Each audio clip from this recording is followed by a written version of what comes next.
aqui pode me dizer que consegue escolher as cores de um desenho com confiança ou mesmo que consegue alterar com facilidade as cores de um trabalho, caso seja necessário. Caso tu não me conheça, eu sou o Ricardo, eu sou publicitário, ilustrador e professor de desenho pela Escola Porto Artes há mais de 17 anos. Mas nessa aula de hoje a gente vai falar sobre como a gente pode escolher as nossas cores, alguns exercícios bem simples para poder te ajudar a evoluir no processo de colorir o teu desenho. Então eu já fiz uma aulinha sobre como pintar no Photoshop, que eu ensinei a criar as flats, ensinei a botar as cores, como é que fazer o processo de pintura e tal, e aí essa é quase uma parte 2 daquela aula, né? E se vocês se lembram bem, foi essa menina alegre que a gente acabou fazendo na nossa aula de coloração no Photoshop, né? Mas claro que ao fazer isso a gente também cria algumas dúvidas, né, em quem vai começar a pintar. E essas dúvidas geralmente ela tem muito a ver com como é que eu escolho as cores, como é que eu faço o processo de escolha para as cores do meu desenho, né? Então é importante a gente ter talvez um pouquinho dessa noção. Acho que talvez isso seja um pouquinho importante e acredito que o que eu vá trazer aqui nessa aula para vocês vai ser de extrema importância nesse início de trabalho, nesse processo de escolher as cores de fato para os desenhos que vocês vão fazer daqui para frente, né? Mas bem, se a gente lembra um pouquinho dessa menina, ela está colorida e eu acho que a primeira coisa que a gente pode fazer com ela é criar uma cópia dela em preto e branco, né? Então o que eu fiz aqui? Basicamente eu peguei as flats que eu já tinha e eu transformei elas em preto e branco, né? Então simplesmente transformei em preto e branco tudo o que eu tenho, né? Então tá tudo sem nenhuma cor. A gente pode fazer isso de diversas formas, né? Então no caso eu posso chegar em qualquer uma das camadas que eu tenho. Então eu tenho aqui as minhas camadas, né? Então eu tenho a camada de flats dela e eu posso apertar simplesmente Ctrl Shift U, ele vai acabar Ctrl Shift U vai acabar transformando em preto e branco, só que daí tu vai ter que fazer em todas as camadas isso, né? A gente também pode apertar Ctrl U, né? Ctrl U e diminuir a saturação do nosso desenho. Então ele vai aparecer a janelinha de matiz e saturação e a gente diminui a saturação do desenho e aí ele vai ficar no preto e branco, né? Ainda a gente pode criar uma camada no topo de todas as nossas camadas, pintar essa camada de preto e colocar essa camada com cor. Aí ele vai funcionar também para transformar o nosso desenho em preto e branco, né? A diferença é que aqui, né, ele não transforma o desenho em preto e branco, ele aplica só um filtro em cima da nossa camada, então nosso desenho ela não serve, mas serve para a gente poder visualizar o nosso desenho em preto e branco, para ver se os valores tonais estão bacanas e tal, né? Então são algumas opções interessantes para a gente poder começar. Mas eu vou deixar essa nossa colorida aqui presa de lado, né? Eu vou bloquear essa camada para eu não acabar pintando ela sem querer. Mas eu quero trazer aqui esse preto e branco, porque começar em preto e branco é uma das melhores maneiras que tu pode começar a pintar os teus desenhos se tu quer trabalhar com cores. Porque é muito mais importante do que as cores do desenho são os valores tonais, é literalmente a luz e sombra que a gente vai colocar no nosso desenho, né? Onde a gente vai escolher colocar as áreas claras e onde a gente vai escolher colocar as áreas escuras do desenho, né? Então, para conseguir fazer isso é muito fácil, já que eu tenho um desenho completamente em preto e branco, eu não vou ter muita dificuldade em trabalhar, né, em fazer essa parte de sombra, né? Eu não preciso me preocupar com as cores aqui, eu posso simplesmente trabalhar com as sombras. Então eu crio uma camada nova aqui em cima do meu desenho, eu posso trabalhar flat a flat, né? Lembrando que eu posso vir na minha camada de flats, eu vou até tirar as linhas que eu tenho em cima, para a gente poder visualizar bem. Aqui estão as minhas flats, e quando eu uso a varinha mágica, eu vou selecionar flat a flat do meu desenho para poder fazer as áreas de pintura. E é por isso que a gente faz as flats, para poder deixar tudo bem separadinho.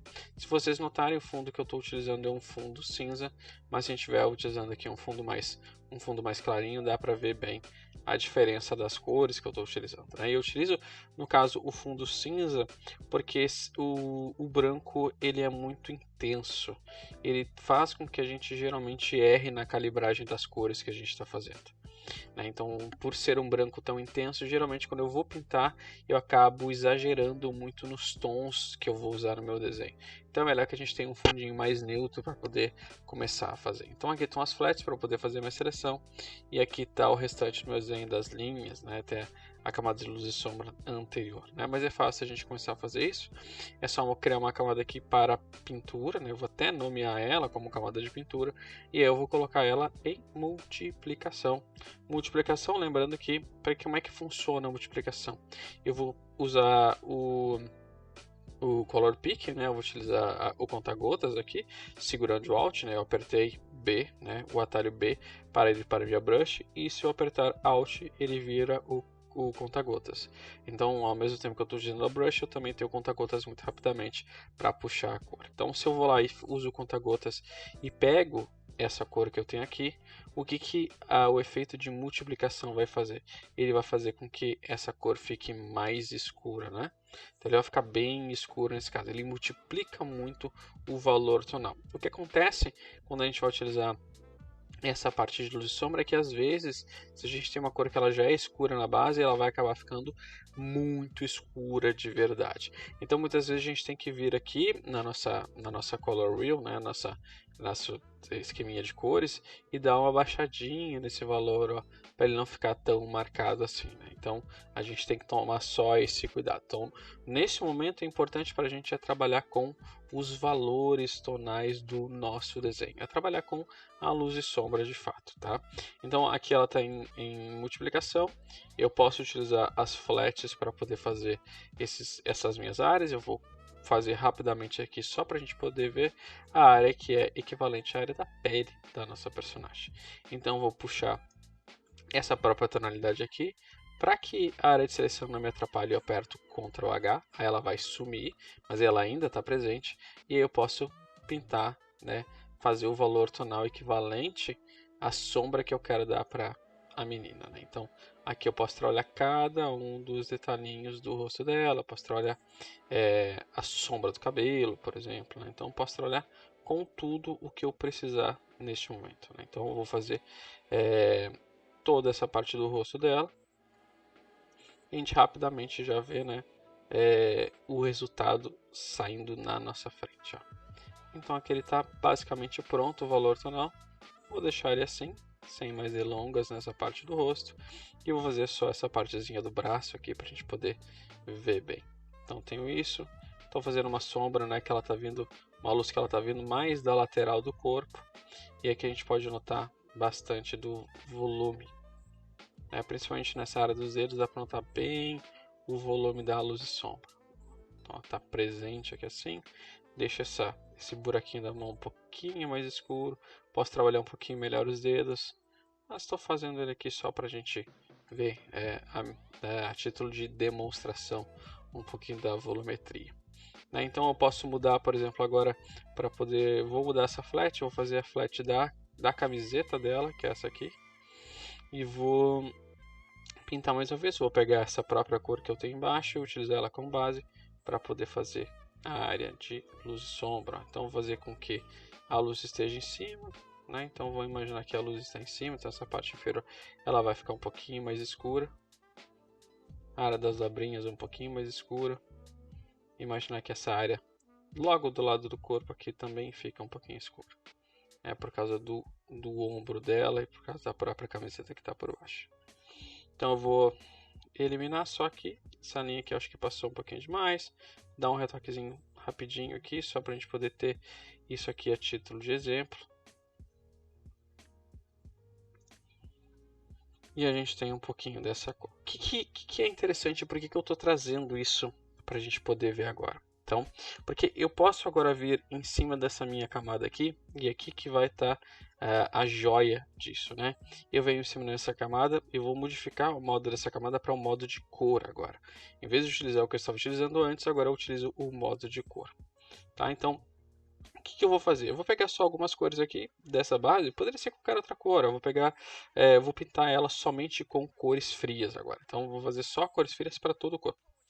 Não, vou fazer diferente. Eu usei cores frias no outro, vou utilizar cores quentes agora para poder fazer essa. Então, vou utilizar uma corzinha quente. Vou pegar essa cor aqui meio que aleatoriamente e vou pintar. Agora, olha a magia que acontece. Eu não estou separando o cabelo nem nada, porque é só uma demonstração. olha a magia que acontece. Eu utilizo a cor que eu tinha, eu utilizo essa cor, mas olha como ele ainda mantém a sombra ali. Ó. Ele manteve a sombra. Então eu não preciso me preocupar em alterar a sombra desse caso. Eu posso simplesmente me preocupar com a matiz do meu desenho. Vamos ver então no exemplo que utilizando a sombra que eu tinha antes. Né? Então eu tenho isso aqui. Vou utilizar a sombra que eu já tinha feito anteriormente para o desenho, para aquele que tem a pintura.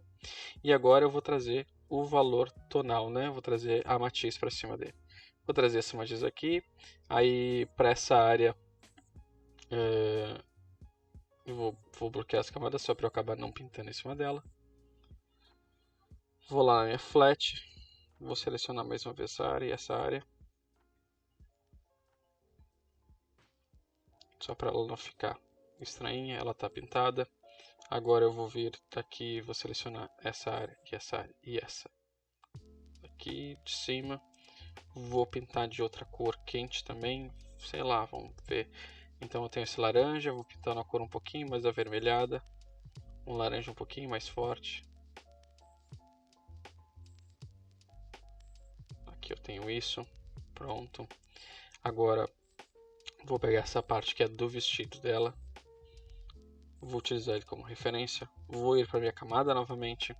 Agora vou utilizar um vermelho um pouquinho mais intenso.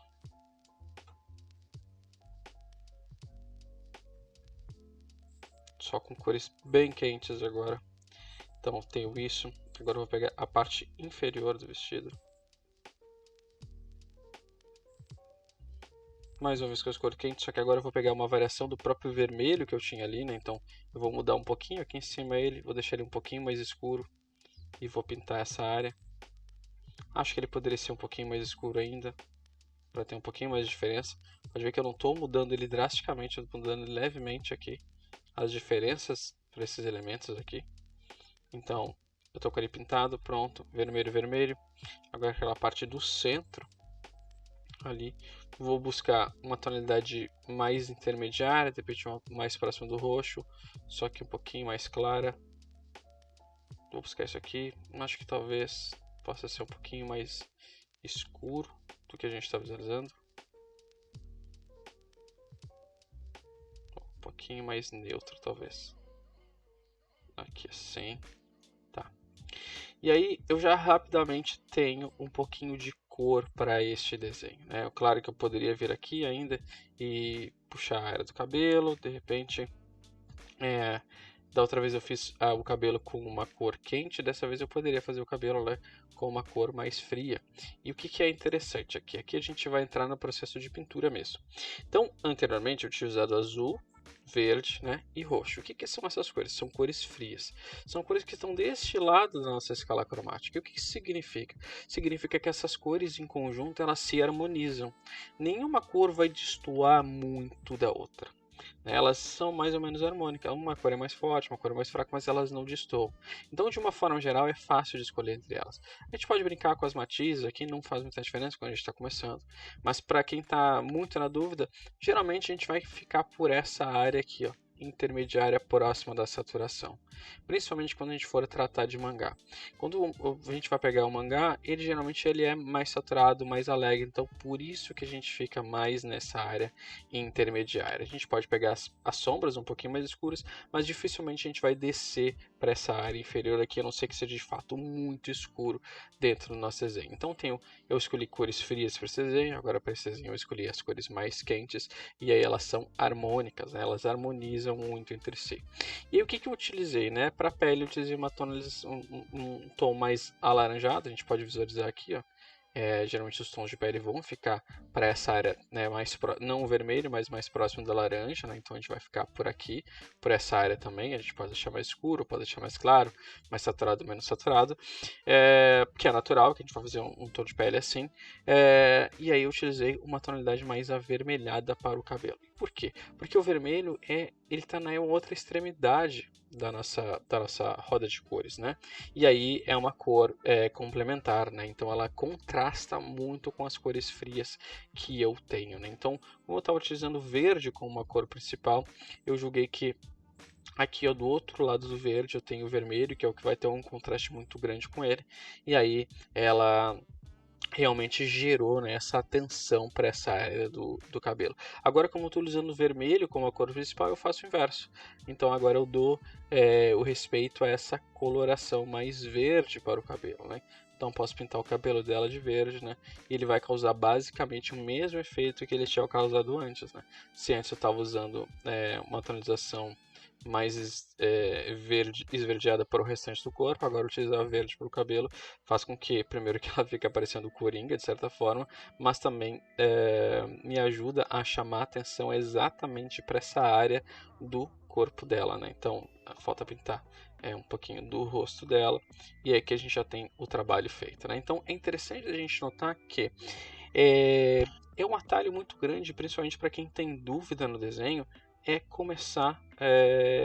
A gente atalha muitos passos quando a gente começa o nosso desenho fazendo ele completamente em preto e branco, né, como a base, né, a gente pode utilizar a multiplicação ali para poder fazer essa área de luz e sombra do nosso desenho. Então a gente não precisa se preocupar com cor aqui nesse momento, porque a gente tem que se preocupar com o que é mais claro, o que é mais escuro. A gente simplesmente faz em preto e branco mesmo. E aí, para poder fazer as cores, a gente coloca a nossa camada no modo de cor e aí só se preocupa em brincar com as matizes do desenho, né? E a gente consegue rapidamente, né, pintar. E ele vai manter essa luz e sombra que a gente fez anteriormente. Então a gente não precisa fazer retoques, não precisa fazer nada, ele já vai estar praticamente pronto. E o que a gente pode fazer? Por exemplo, eu não gostei, por exemplo, da matisse que está aqui em determinada parte. Não tem problema nenhum. Então a gente pode voltar lá nas flats, selecionar especificamente essa parte aqui, ó, voltar para nossa camada mais uma vez, apertar Ctrl U e a gente pode trocar a matisse que a gente está ali. Então a gente pode trocar a matisse, a gente pode deixar ela mais intensa, a gente pode deixar ela mais clara, a gente pode deixar ela um pouquinho mais escura. O que acontece quando a gente utiliza o modo de cor é que ele não vai ficar espetacularmente escuro. Ele não vai ter como fazer uma cor tão escura assim, né? Ele vai acabar deixando ela só desaturada. Então ele chega em determinado ponto e ele acaba parando, né? Então, se a gente tiver que fazer uma camada que é para ser um pouquinho mais escura, a gente de fato vai ter que duplicar essa camada especificamente que a gente está fazendo e aí trabalhar com essa camada aqui em separado, né? Então a gente tem que pegar ela, modificar o modo de cor dela, por exemplo, a gente pode modificar para luz linear. Aqui vocês podem brincar bastante com esses modos de cores, né? Então, por exemplo, eu vou botar uma luz direta ali assim, e agora ó, eu posso modificar mais uma vez, ó, outros elementos dessa cor. Então eu posso alterar a matiz, posso alterar a saturação, né? E ela vai trabalhar em cima daquilo que eu já tenho ali.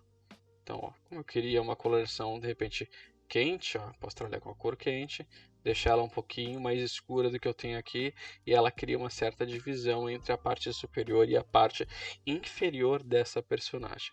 Então é um atalho muito grande, a gente poupa muitos minutos quando a gente começa a fazer esse processo, que começa com preto e branco, trabalha com um modo de mesclagem de cor em cima do nosso desenho e a gente começa a trabalhar com as cores. É claro que a gente eventualmente trabalha com outras camadas, trabalha com outras coisas, né? Mas é um atalho grande para a gente chegar num ponto bem avançado do desenho. Quando a gente chega nesse ponto avançado, aí claro a gente vai trabalhar com algumas outras coisinhas para dar uns retoquezinhos finais. E se tu ficou até aqui, bom, eu agradeço demais a tua presença. Espero que essa aula te ajude, né? Te ajude a te iluminar, tirar algumas dúvidas sobre o processo de escolher cores para o teu desenho. Espero te ver nas nossas próximas aulas de aquecimento. Valeu!